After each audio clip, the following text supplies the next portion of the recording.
नमस्कार बंधुरा जबा किचेने आपनादेरके स्वागत जानाई। प्रतिदिनेर मतन आजও चले एसेछि नतून एकटी रेसिपि निये। आजकेर रेसिपि चिली पनीर। चलुन बंधुरा रेसिपिटी देखे नेওয়া যাক। आमि एखाने प्रथमे पनीर निये निয়েছি। एबार आरेकटी पात्रे किछुटा परिमाण मयदा, किछुटा परिमाण कर्नफ्लावर एबं किछुटा परिमाण बेसन एबं परिमाण मतो लवण दिए दिएछि। एबार किछुटा परिमाण जिरेर गुঁড়ো दिए भालोभाবে मिश्रणटिके बानिয়ে नेब। एबार अल्प अल्प परिमाणे जल दिए एक सुंदर बैटर तैरी करे नेब। एखाने अल्प अल्प परिमाणे जल दिए बैटारटाके तैरी करब, ना होले बैटारटा पातला हये जेते पारे। एबार एर मध्य परिमाण मतो लंकार गुঁড়ি एबं हलुदेर गुঁড়ো एबं आदा बाटा रसुन बाटा दिए भालोभाবে आबारो मेखे नेब। देखतेई पाच्छेन बंधुरा आमार बेश एकटा सुंदर थकथके बैटार तैरी हये गेछे। एबार किछुक्षणेर जन्य रेस्टे रेखे देब। और एइदिके आमी ससटा बानिये निচ্ছি।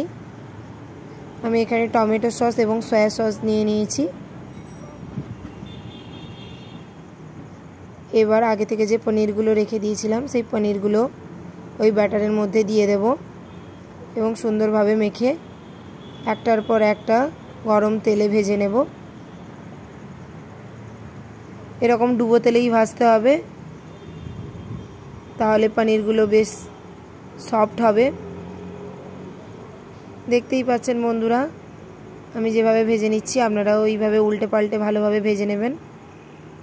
এইভাবে আমি কিছুক্ষণ সময় নিয়ে সমস্ত পনিরগুলো ভালোভাবে ভেজে নিয়েছি। এবার সমস্ত পনিরগুলোকে কড়াই থেকে তুলে নেব। দেখতেই পাচ্ছেন বন্ধুরা আমার সমস্ত পনির হয়ে গেছে। এবার ওই কড়াইয়ে কিছুটা পরিমাণ তেল দিয়ে দিয়েছি।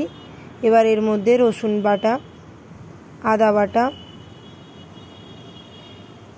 लंकार गुঁড়ো, हलुदेर गुঁড়ো एबं आगे थेके केटे राखा पेঁয়াজ। आमी एभाবে चौको चौको करे पेঁয়াজগুলো केटे निয়েছি। ক্যাপসিকামগুলোকেও একইভাবে কেটে নিয়েছি। এবার এর মধ্যে 4-5টা কাঁচা লঙ্কা কেটে দিয়ে দিলাম। এবার আগে থেকে যে সসটা তৈরি করে রেখেছিলাম সেই সসটা দিয়ে দিলাম। আবারও কিছুক্ষণ হালকা হাতে নাড়াচাড়া করে নেব। नर्माल जले कर्नफ्लावर गुले रेखेছিলাম সেটা দিয়ে দিলাম। এই সময়ে হালকা হাতে নাড়াচাড়া করে রাখতে হবে, না হলে নিচে ধরে যেতে পারে। এবার পরিমাণ মতো লবণ দিয়ে দিলাম। এবার আগে থেকে ভেজে রাখা পনিরগুলো এর মধ্যে দিয়ে দিলাম। এবার উপর থেকে একটা ঢাকনা দিয়ে লো ফ্লেমে 2-3 মিনিটের জন্য রেখে দেব। দেখতেই পাচ্ছেন বন্ধুরা আমার তৈরি হয়ে গেছে চিলি পনির। रेसिपिटी যদি ভালো লেগে থাকে রেসিপিতে একটি লাইক, কমেন্ট এবং শেয়ার করে দেবেন। আমার চ্যানেলে নতুন হয়ে থাকলে চ্যানেলটিকে সাবস্ক্রাইব করার অনুরোধ রইল। এতক্ষণ সঙ্গে থাকার জন্য আপনাদেরকে ধন্যবাদ।